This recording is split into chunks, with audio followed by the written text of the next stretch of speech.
Good morning. I'm Gord Long with the Financial Repression Authority. I have Jim Bianco, president of Bianco Research, joining me this morning from Chicago. Welcome, Jim. Thanks for having me. Thanks. It's always a pleasure to have somebody like yourself. I've watched you for years on CNBC, and I've always enjoyed your comments. Thank you. Jim, some of our viewers may not be familiar with your background and things you're involved with. Could you give us just a brief overview? Yeah, Bianco Research came into being in 1998. It is an independent research firm, which means we write research in Chicago. It's affiliated with the firm I was with before that, which is called Arbor Research and Trading, which is an institutional bond brokerage firm, which is also headquartered in the Chicago area as well, too. We specialize in macro research, fixed income research, equities, commodities, currencies, a little bit of political. So we try to fly at around 5,000 feet and talk about what the big picture views that we see. Well, that's what we want to talk about, some of these macro views, because clearly macro is driving the markets in many ways. But we're here to start with, at least, financial repression.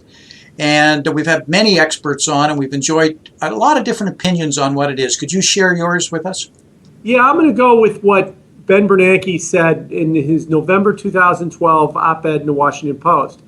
That was when he was explaining the purpose of QE2. And he said that the purpose of QE is the Fed was to buy bonds, as I like to say, they buy bonds so you don't have to, force down interest rates that will make them relatively unattractive for most bond investors. And seeking alternatives, they will move further out the risk curve. They will not buy treasury bonds, they'll buy corporate bonds or high yield bonds or equities. That will push up those asset prices, create a wealth effect. As Bernanke said in that op-ed, he said in an virtuous cycle, that wealth effect will then create stronger economic growth to justify those higher prices. Now, I have a host of problems with all that, but that is indeed what I think the definition of financial repression is. We'll force down interest rates. You being a pension plan or an institutional manager or a retirer or somebody thinking about retirement needs to get a certain rate of return. Well, you're going to take more risk. You're going to buy a riskier asset, and that's going to push up its price, and then people will feel wealthier because that price went up. That's how they envisioned this was supposed to work, and that to me is what financial repression is. Are there not serious consequences when you start to misprice risk for any sustained period of time? Well, there are huge consequences, and that's exactly right, because what I described was a government authority, in this case a central bank, stepping in and putting prices at levels that they would not go by themselves. Mm-hmm. They're repressing the price of interest rates. They're inflating the price of risk assets.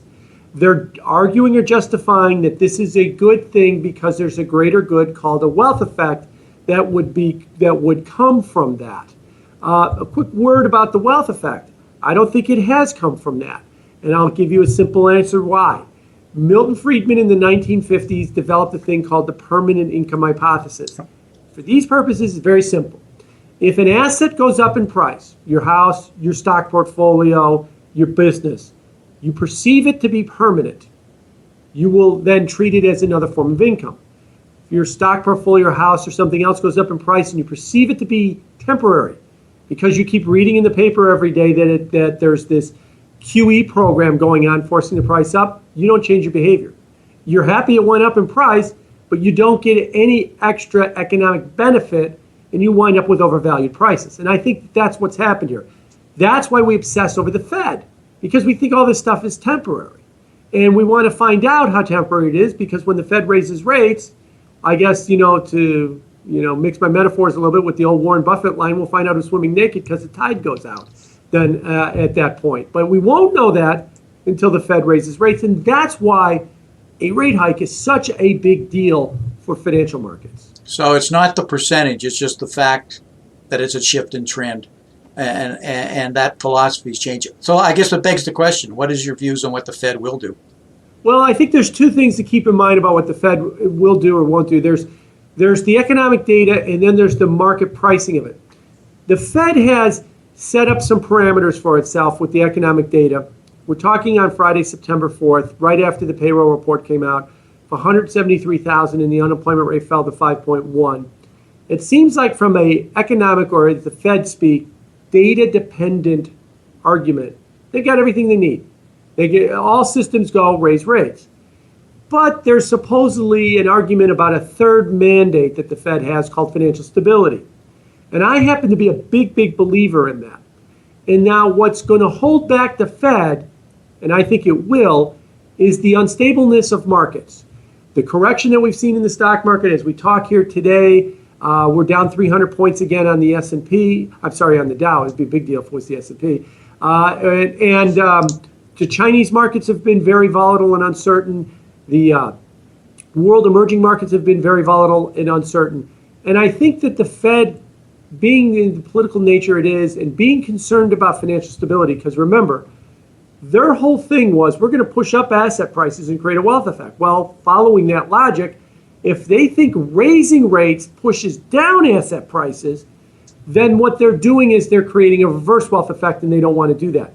I think because of the instability in markets, they will not raise rates. Okay. Not because of some economic data. And they will bet or hope that by December, things will have calmed down enough. That's Fed speak for go back up in prices near the highs, that it'll give them a green light to raise rates. But I don't think that'll be the case. I think the reason markets are unstable, in part, is because the Fed is insistent on raising rates.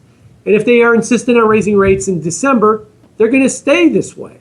Maybe not to the degree we have now because we've got the after kicker of China in here, or maybe we do, but they're not going to settle down to the level that the Fed needs them to be. So I think if they don't raise rates in September, they're going to have a very difficult time to find raising rates in December. The second thing, real quick, on financial instability is market pricing. As it stands right now, the odds that the Fed is going to raise rates, according to the CME or Bloomberg or some of these people that calculate the odds looking at the markets, is 30%, 70% that they won't. In other words, it's not priced in. The forward rate curve, where the market thinks the future of interest rates is going to be for the Fed funds rate for short-term interest rates, says that by the end of 2017, the Fed funds rate will be at 1.5%. The Fed gives us their little dot chart. They say it's going to be at 3. If the Fed looks at stock market instability, looks at problems in China, looks at a potential recession in Canada, oh, by the way, they've had 2 negative quarters of GDP, and they conclude none of that matters, we have to raise rates, then the market might conclude, well, you know what, that 1.5% that we have for the 2017 funds rate, maybe the Fed's insistent on going to 3 because that's their target. And if that is indeed the case, then as we reprice the forward curve, 2-year notes, 3-year notes, 5-year notes, we'll have a dramatic rise in interest rates. Even off of one rate hike, they'll have a dramatic rise in interest rates. Now, the Fed will try and stop that, and they'll try and stop that by saying, but we'll raise rates, and then we'll pause for a long period of time. Fed can't make that promise.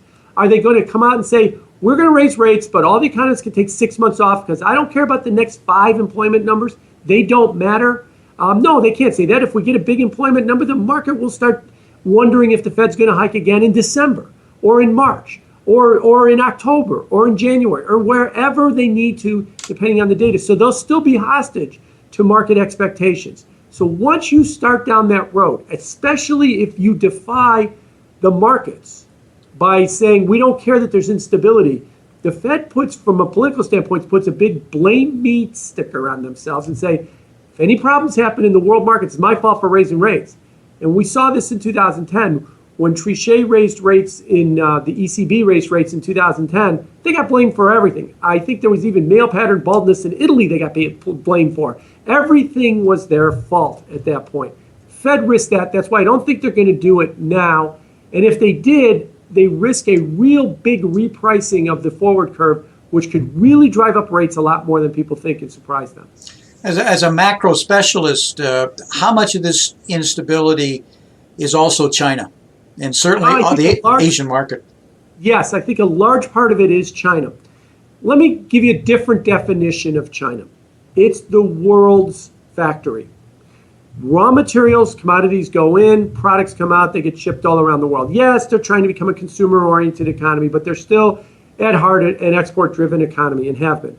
Their data is slowing down.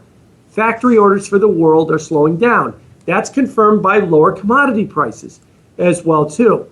Now, what the Chinese have done in the midst of their economy slowing is they reverted back to their communist roots.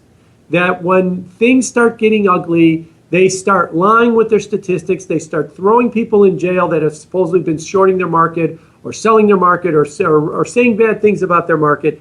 And they've made a sticky situation much, much worse because now they've got a loss of credibility. Nobody trusts them. Everybody thinks they're lying.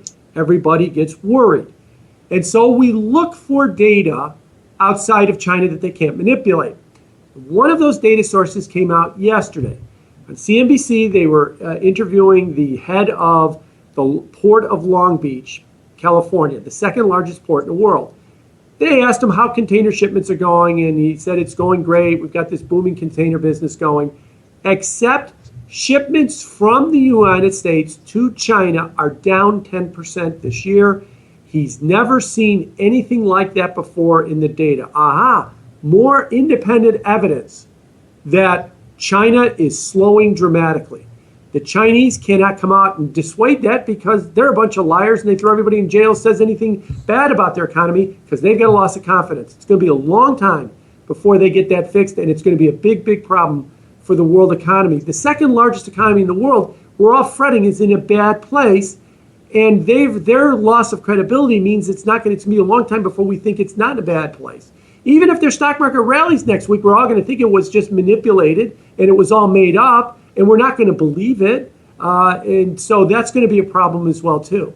When I look at around the world, from Baltic dry rates to almost all the countries, their export trade in either volumes or dollars, it's down. There is nothing to doubt here. We have a major, and I use the word major, global slowdown underway. I would agree with you. And, there's two ways Wall Street will answer that. When the world economy is booming, emerging markets are booming, circa 2011, 2012, Wall Street will come out on CNBC and go, 50% of earnings of the S&P 500 companies is from overseas. You got to buy them. When it's slowing down, they come out and say, well, only 13% of trade is GDP. It doesn't matter.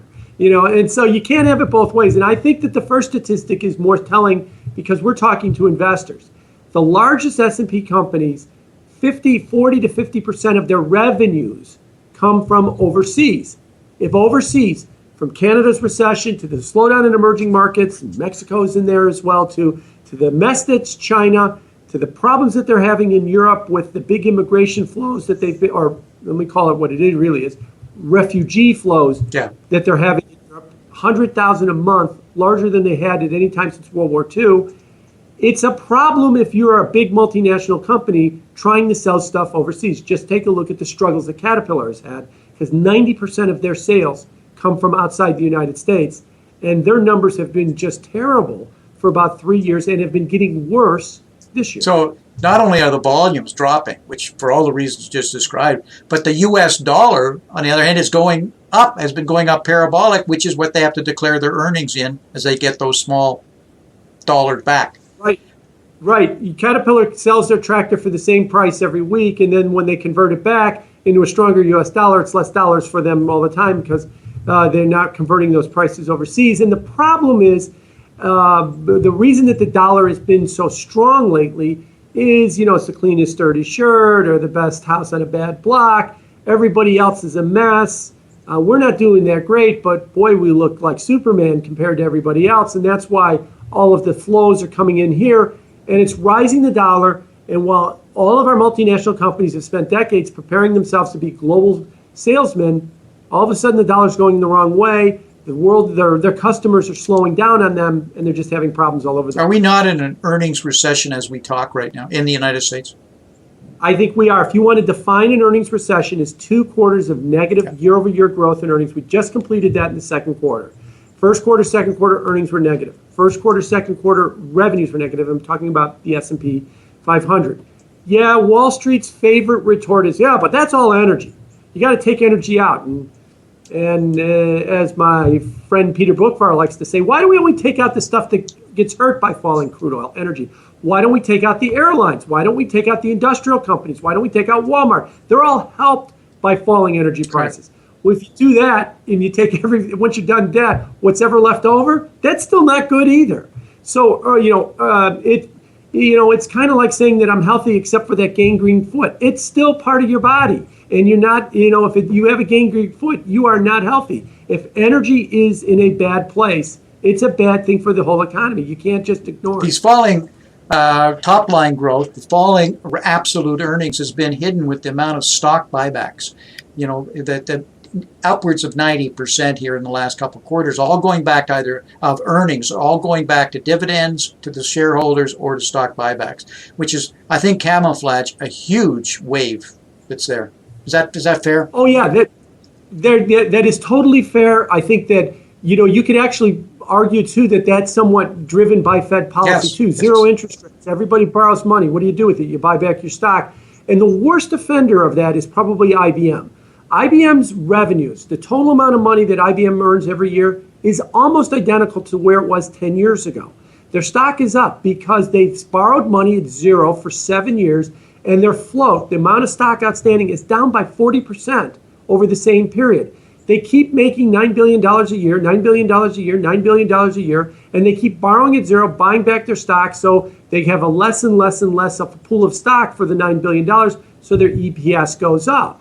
Now, the stock market sort of gets it because it hasn't been following their earnings up, but it sort of doesn't get it because they're not going down, because IBM hasn't had a new idea in 9 years because their revenues are the same over the last 9 years. But yeah, so this stock buyback thing has really been a propellant for the stock market. And if it's going to end with the Fed raising rates, and forget about September, December, if over 2016, 2017, they're going to raise rates, and that comes to an end, then they better find growth in earnings, and they better find it like now. Otherwise, they're going to have a very difficult time getting their earnings per share, because they can't keep shrinking the share part of it, to go up. And if they can't, they're going to have a very difficult time seeing the market. The credit agencies are all over them because of their debt to equity. But, they've been able to borrow with tax write-offs, buy back those shares, which reduces the amount of dividends that they pay out. So the whole game has really worked, not just on IBM, but most of the large corporations. Typically what happens is they have to get accretive earnings. So therefore, they start printing those shares as takeovers and going out and buying. Yes. And right now, those buyers are probably in the emerging markets, the assets they can buy because they're getting crushed. Whether that happens or not, but usually it forces that kind of, I'll use the word panic. Yeah, I would definitely agree with you too, and you could kind of see that too. History has shown, if you look at the levels of merger acquisition activity, it always occurs. You always get booming activity at a high because there's that panic. We got to do something to keep the earnings growth going. We got to buy somebody so we can restate the earnings. And in 2000 and in 2007, we had huge Exactly. M&A activity right before the market collapsed. Well, guess what? We're back at those levels right now. I have seen this so many times. It's a consistent pattern. What is different here is the crushing impact that's going on in the emerging markets for all the reasons you described earlier. A lot of these fine assets are hurting that have free discounted cash flows that could be ripe for the picking. But I'm just speculating on that. We're going to get run out of time. I really would like your input on the EU and Draghi's recent press release and what he's trying to do with his version of quantitative easing. Yeah, he's doing QE too because he's got no better idea to try and continue to get Europe to move forward from here. A quick word about Europe. The history of Europe for the last 1,000 years is every generation they try and kill each other. And the last one was in World War II. And so they got together and they said, look, we got to get closer together, so we stopped shooting each other. And then they decided that they needed some kind of a harmony, and out of that came the euro. There's your 1,000-year history of Europe in 5 seconds. And the problem with the euro is 17 countries using the same currency just does not work. It just does not work. They're two different countries. They're too different from each other. They're at different points in the cycle and everything else. And it's now becoming obvious that Europe is in, from a financial situation, kind of a perpetual low-grade crisis. It kind of goes hot, it goes cool, but it never goes away. And so their economy's slow. So Draghi's best idea now is negative interest rates, and we're going to drive rates to below zero, and we're going to try and continue to stimulate the economy. Now, you add on to that something I mentioned earlier. They've got a huge refugee inflow problem coming into Europe.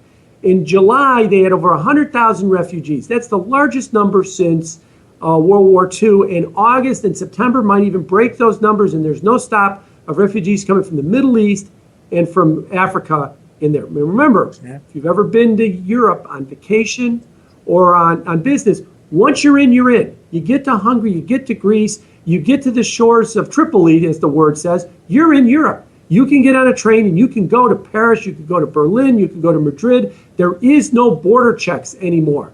And so you can go everywhere. And where are the refugees going? They're going where there's money. They're going to Germany.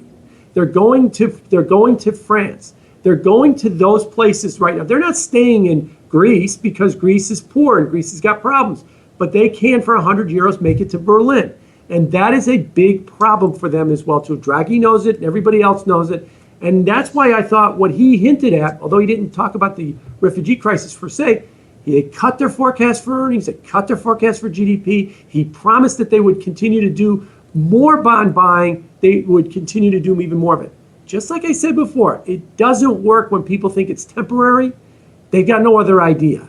So they're just going to continue to push it along because they don't know what else to do. They cannot say, look, we're out of ideas, good luck. So they're just going to continue to print because that's all they know. It seems to be a consistent theme, right? They have no other way out, no other policy, just print more money and see what happens, which always ends bad, typically.